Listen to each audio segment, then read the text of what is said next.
This is Dr. Ruma Smart Joseph, extending a warm welcome to all of you. And it's my privilege once again to present this special online session for 5 days on blended learning as an instructional pedagogy. I'm a teacher educator in Isabella Thoburn College, Lucknow, India. And I'm experimenting with blended learning for last 5 years with my group of teacher trainees, and I found it very effective.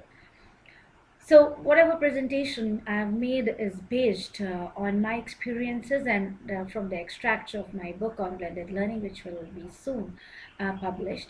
And I extend a warm thanks to all of you for your warm feedback and your responses. All those who have watched the recordings, I extend my thanks to them also. And those who have connected to me by Facebook groups and Skype, a big thanks to all of you. Because of the differences in time zone, I know that all of us cannot see the presentation at the same time, but it is technology which has given us the provision of recording, and these recordings are being viewed by my friends all over the world, and I'm receiving good feedback from you. I also would ask you to send your suggestions to improve these kind of presentations, and I would be extremely happy to inculcate those corrections in these presentations. My dear friends, for last many days we have talked about blended learning as an instructional pedagogy. We have also interacted about why we need blend in this digital age, because this is a digital age. A lot of technology has creeped in, and it becomes binding for teachers also to incorporate all technology, all boons of technology in teaching, so that we may make learning very attractive for our learners. Teachers need to learn to change as the time passes or with time. So we need to be more techno savvy, and I also started with very less technology in me, but gradually when we want to do something we can do many things. So blended learning as an instructional pedagogy appealed to me a lot, and that is why I tried to use blended technology. And so far we have discussed many things. I would like to show you the slides here, what blend actually means and why we need to integrate technology along with our traditional classroom teaching. Blended learning as an instructional pedagogy in this digital age means a combination of classroom learning plus online learning. We can use various e-resources or online resources along with the traditional classroom. For example, we have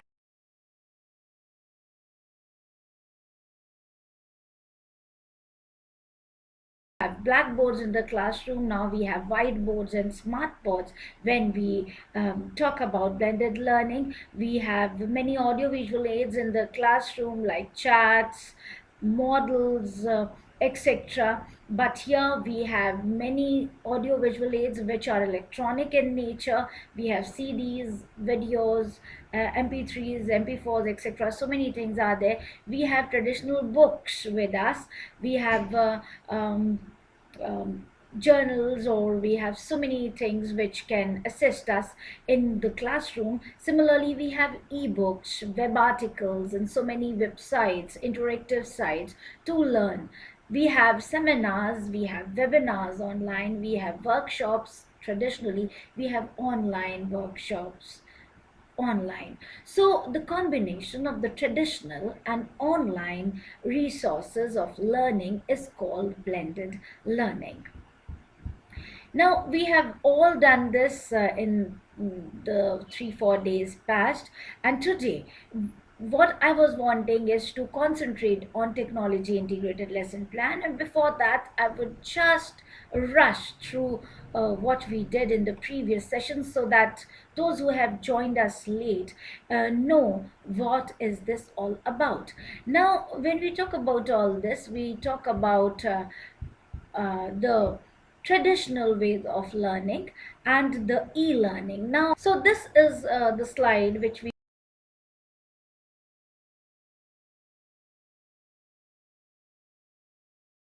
use for blended learning as instructional pedagogy, traditional classroom versus e-learning. We very well know about what happens in traditional classroom, and you must also be knowing about the advantages and disadvantages, because you and I have experienced what is there in traditional learning. Just to move fast through, first of all, the advantage is that of structure, because the teaching and learning takes place in a very organized physical building. There's a place called school for it, and we learn in the classrooms. So organized structure, organized periods, lesson plans, timetable, everything, curricular, co-curricular activities, everything moves very smoothly because it has an organized structure, and this is the advantage of a traditional classroom. Moving to some other advantages, we know that there is a very rich academic interaction, where we interact in a very academic manner, because teacher is there, classroom students are there, we can interact at the same time. If any query is there or any explanation, we the students can catch hold of teacher, and there is a very academic interaction between the students, teachers, or the guest lecturers, or the teachers which are invited from the other schools. There is collaborative learning, because everybody learns together in a classroom, and social interaction is wonderful in traditional classroom teaching, because people from different social backgrounds comes. Social development also takes place. What all social skills are to be required in the society later on are learned here.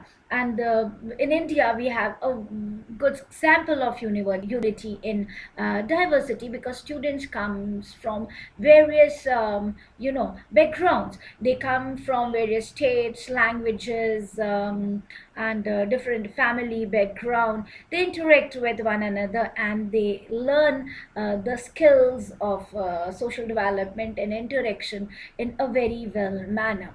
Then there are other advantages, such as planned teaching and learning. Teacher plans his teaching. They make a very organized lesson plans, like we do in traditional classroom teaching. We follow Bloom's taxonomy, and we prepare our lesson plans keeping in mind what learning objectives we have to achieve by teaching that particular content in the class. So a planned teaching learning takes place. Then there is organization, and what I love in traditional classroom teaching is the fewer technology requirement. Less technology is required. Like here, you would have had a tough time coming to the class, if you came for the first time. It is just the blackboard or chalk. That's a teacher can have an excellent class, and we have been having wonderful learning for decades, like this in traditional classroom. So fewer technology requirement. Even if teacher doesn't know ABC of technology, what we have right now,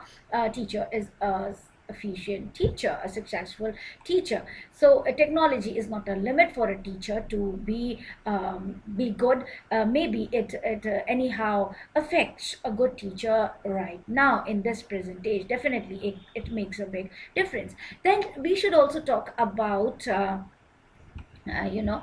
this the disadvantages. The structure itself becomes one of the disadvantages of traditional classroom, because we know that there is a class, and most of the time classes are very crowded. Like in our country also, we would have seen that in a class there are sometimes 30 to 40 students, and it becomes very difficult for a teacher to cater to the different needs, what we call individual differences of the students. And simultaneously students develop behavioral problems, because teacher is not able to give one-to-one attention to these students. There is lack of student-centered learning, definitely, because teacher is in a hurry of completing the syllabus, the curriculum, what all is there. It is very much focused on exams and in passing tests, class tests, then passing exams, going to a new class and achieving the degrees, obtaining degrees becomes the focus, prime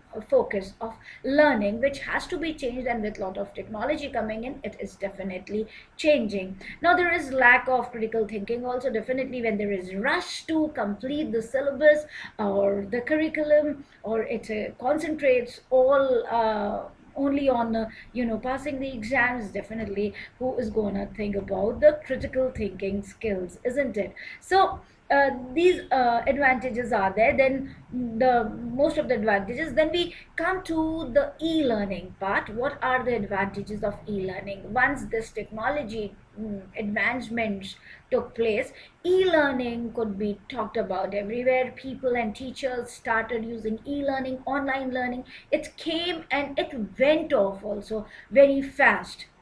Here we could not experience that, but e-learning has its own advantages, like it was very flexible and accessible both in terms of time and place. In this fast moving world, student need not worry about whether he misses a class or is not able to go to a physical classroom. But if there is an online class, student can learn online. There are various courses in which students get enrolled. There are learning management systems which are catering to these needs of students being busy. Then secondly, there is cross cultural interaction.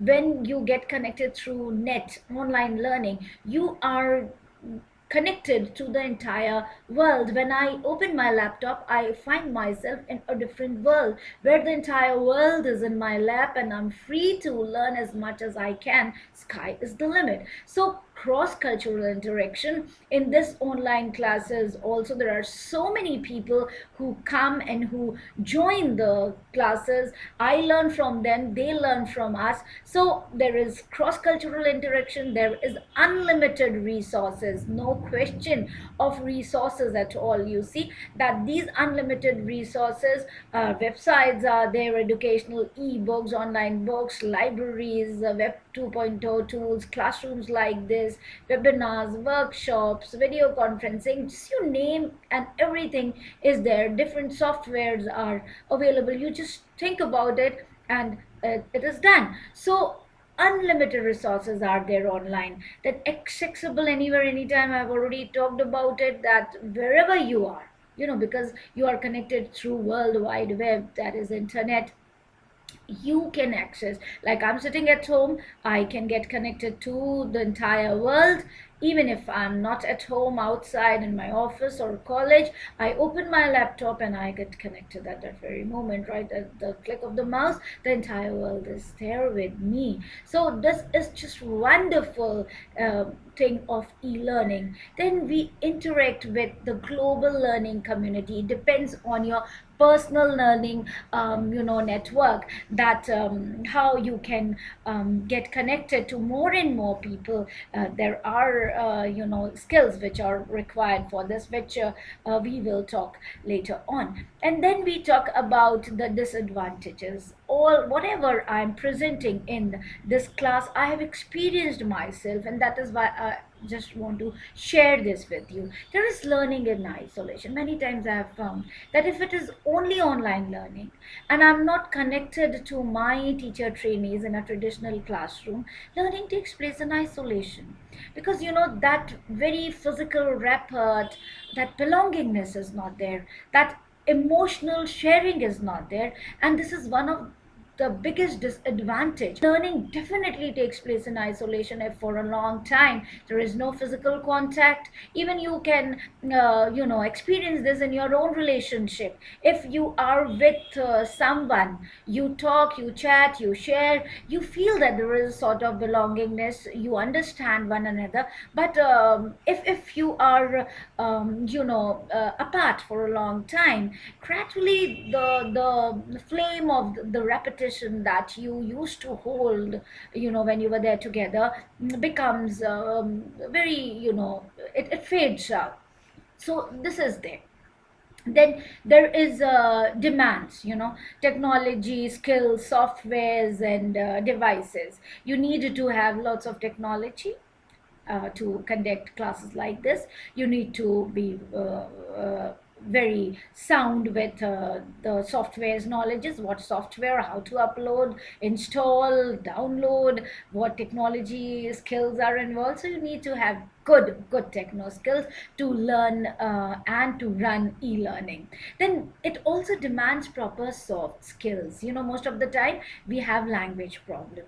Now English being internationally understood helps a presenter a lot to convey and to express himself, because most of the people in the world follow English. So you need to have this soft skill of expressing yourself, how clear you are, how clearly you can explain your content. This becomes very important. Then it also lacks engagement for a long time. Yes, this is very true that many attendees come today, maybe they are not there tomorrow or for the other session. Some new attendees come because it's not binding on the attendees at all. We don't have any strict measure. I can, although if it is blended with traditional classroom, it is binding on my students that okay, this much part of learning will be done online, and I see my teacher trainees there for online session. So this helps in learning. That is why I always feel that blend in learning is the best pedagogy. Blended instructional pedagogy is the need of the hour. Now we discussed about all this, and then we came to the fact, what is blended learning? Just in a very simple words, so that most of the people understand, is that it is the combination of classroom, traditional classroom, and online learning. And you can go through these definitions. I just changed the slides and you can go through the definition, what is blended learning. Everything is very clear here. Even later on in the recording you can go and find out what these blended learning is. This program is webcasted also live, so you can see the webcast also.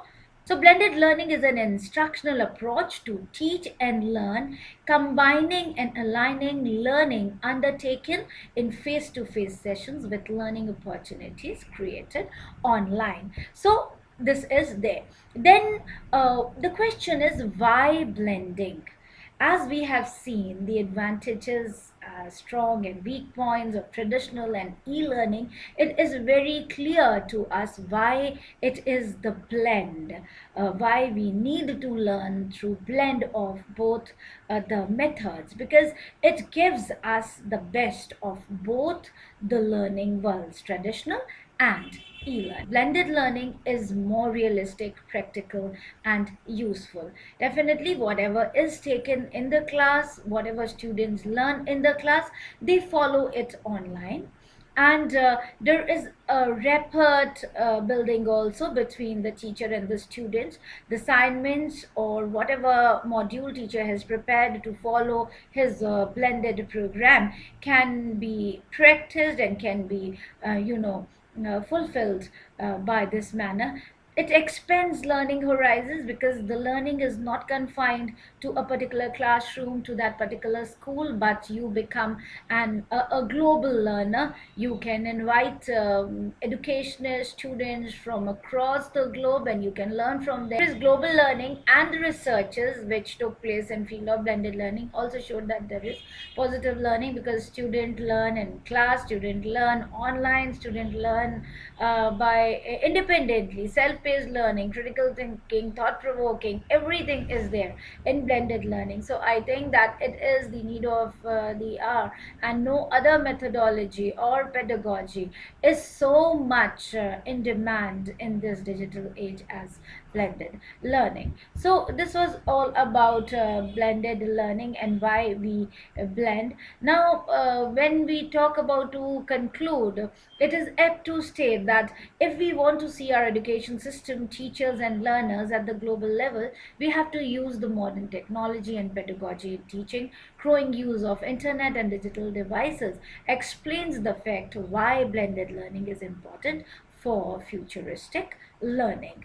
Fine. So now after this, we come to the other approaches. What are the various approaches to blended learning? And here you can see classroom centered approach, blended learning as an eclectic approach, and blended learning as a transformative design approach, where which we have discussed everything yesterday, and today I just would like to revise it, that classroom centered approach, where classroom is the important thing, the main thing is the classroom, and here only we integrate technology in a blended manner. Teacher is the one who decides everything. It is at his discretion what resources, what web resources teacher want to use, and what ways, what all what which module teacher wants to follow, because it is the teacher who governs everything here. Now, blended learning is an eclectic approach, means eclectic approach where there are various modalities, methods used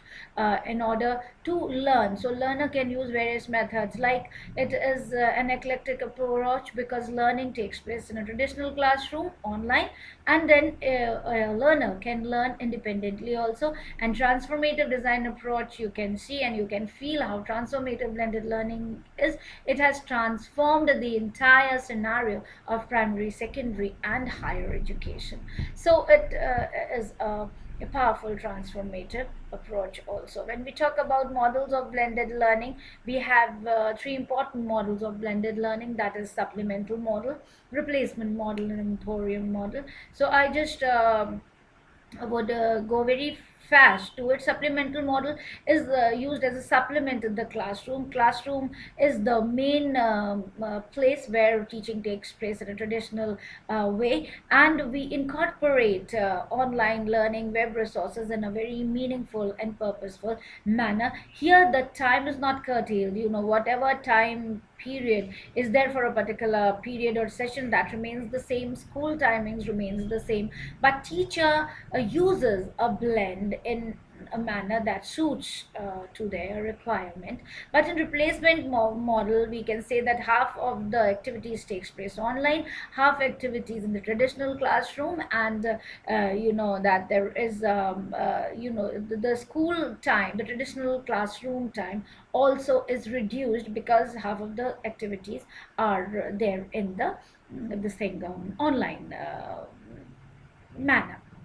Then the emporium model, most of the activities online, fully online. We use, maybe there is a computer lab for this. So these are the models which we have in blended learning. You can go through this also. This is a traditional class model. The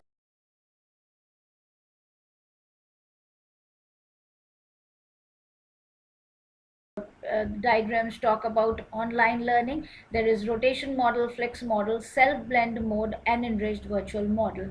I would not go in detail of all these models, because yesterday we have talked about it, and now I will come to the blended learning as an instructional pedagogy. I would like to show you the lesson plan.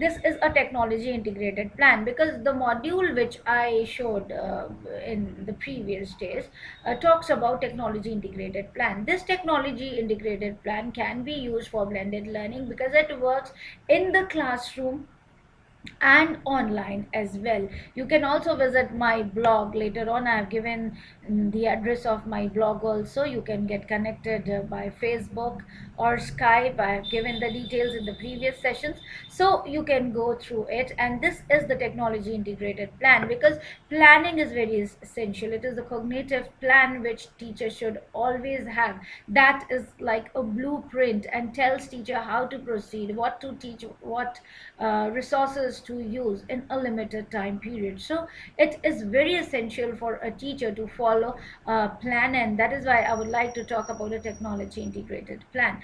Now, the technology integrated plan which I made has a dual purpose. First of all, it will help teacher to teach in a class in traditionally and online, and secondly, it also helps non-techno savvy teachers to develop computer skills which can be developed while making this technology integrated plan. Now, this model plan, which I'm talking about, was prepared by Cell as the basic building block. Here in the teaching point, I gave a hyperlink where a teacher can show this, and if teacher doesn't want to show the diagram, it can go through the PowerPoint presentation, which talks about the diagrams or a comparison of how a house comes into existence, starting with a small brick, and how a plant is formed with small cells. So introduction can be given by a very attractive manner, and teacher can introduce the content to be taught in the class. And then there are the skills involved is that teacher will learn to make PowerPoint, customize it, animate it, and can browse net, can navigate through web. So these are the qualities which teacher will develop. Then the second teaching point is that we have a size of the cell. Size of cell, what animations, videos, interactive sites teacher will use, this will be shown here. Size of cell and the shape and form of cell, these are the various hyperlinks which I have given here, and they work directly on web. I would show this later on. First, let me discuss this lesson plan to you. Then we have the next teaching point. So whatever teaching point teacher has, this could be prepared in this manner. And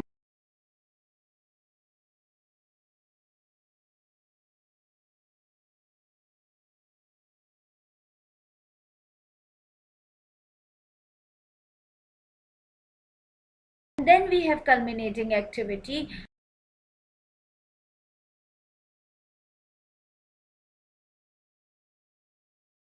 where teacher invites students online to go through the blog which teacher has prepared, to through the blog and the online classes. Whatever technology part teacher cannot fulfill in the traditional classroom because of paucity of time or dearth of resources, can be overcome online. So this is a technology integrated plan which works very smoothly online. Then I come to one more plan, a general plan, let me take for you. And this plan is for indoor air pollution.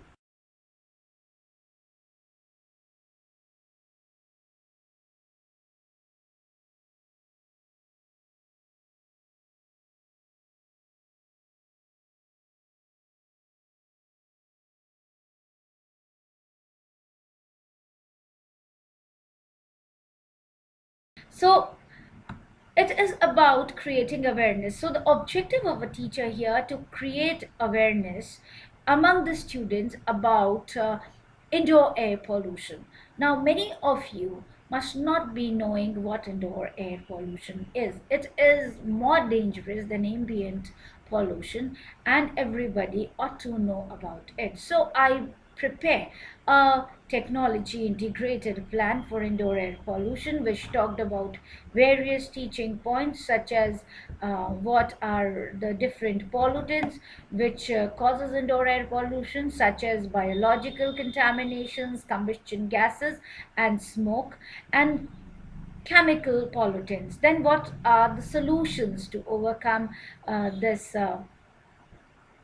indoor air pollution, and then the culminating activity, that how students will create awareness online about online indoor air pollution, what all resources they will browse to know more about indoor air pollution, and how they will uh, conduct online webinars and learn from the global communities about indoor air pollution. So it was a plan which was used for technology integration. Now starting from here, from indoor air pollution, I would like to go through the teaching points one by one, that how it was taught traditionally and in a blended manner. Here, let me take you. to the presentation. Now you can see this the PowerPoint presentation which I used was about creating awareness.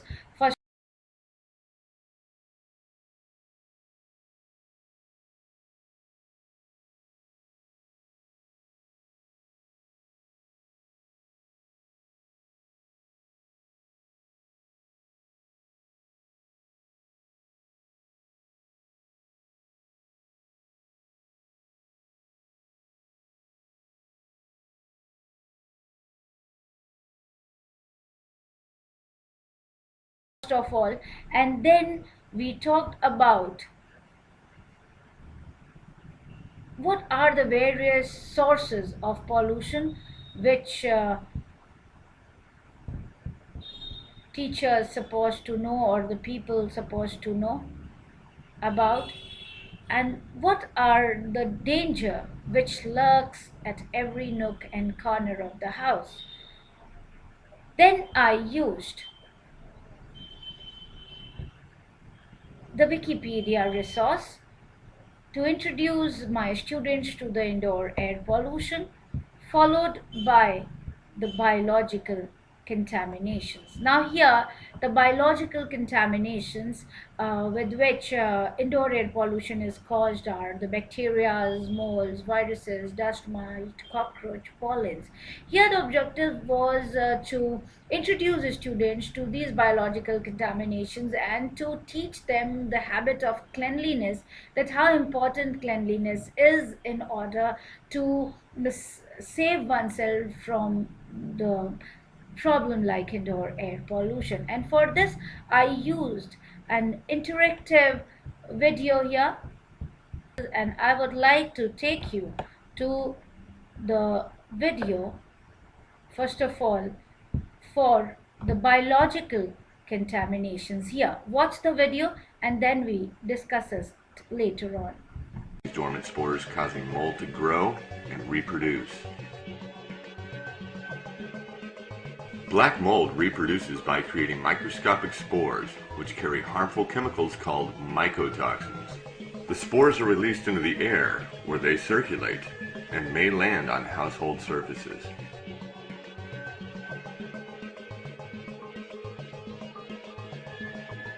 Mycotoxins that come into contact with the skin may cause irritation and lesions. If inhaled, these toxins are carried into the lungs and permeate the air sacs. This onset makes breathing difficult and painful, a condition that is only worsened as fluid begins to accumulate. Mycotoxins that have fallen onto food products may be ingested, inflaming the entire digestive system. Through any of these pathways, these dangerous mycotoxins may find their way to the network of blood vessels that nourish our brain. Once inside an artery, they may travel out of the bloodstream and enter the nervous system.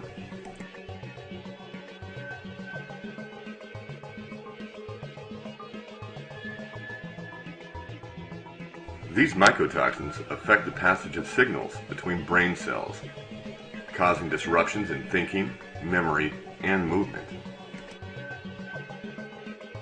So this was the video which was used to tell about the biological contaminations. Then as a second teaching point, we have the pollutants, the smoke as a pollutant. This video was used to sensitize students that how smoke which comes from burning wood or by smoking can affect.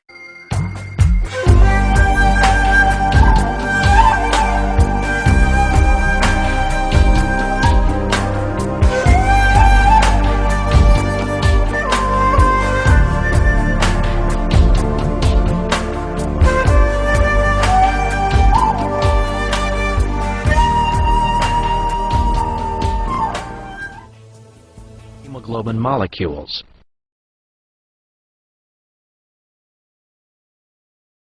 Hemoglobin is folded protein with 4 iron-containing heme groups. Each heme unit binds with 1 oxygen unit. As a hemoglobin unit becomes oxygenated, its color changes to a brighter red. Collectively, this molecular color change is evident in the bright red color associated with arterial blood. Research throughout the last few decades has demonstrated significant health risks associated with cigarette smoking. Examples of these risks include emphysema, chronic bronchitis, lung cancer, and inhalation of carbon monoxide. Carbon monoxide is produced as a cigarette burns. This odorless and colorless gas is inhaled with cigarette smoke into the lungs. As smoke passes through the air passages, carbon monoxide is carried to the alveoli, the small air sacs in which oxygen exchange to the blood occurs. As blood passes through the alveolar capillaries, oxygen in the alveoli is attracted to deoxygenated hemoglobin located on the surface of the blood cells. However, carbon monoxide has a 200 times greater affinity for hemoglobin than does oxygen. Carbon monoxide molecules bind to hemoglobin and can prevent oxygen from reaching the body's tissues. The combined hemoglobin and carbon monoxide molecules are called carboxyhemoglobin.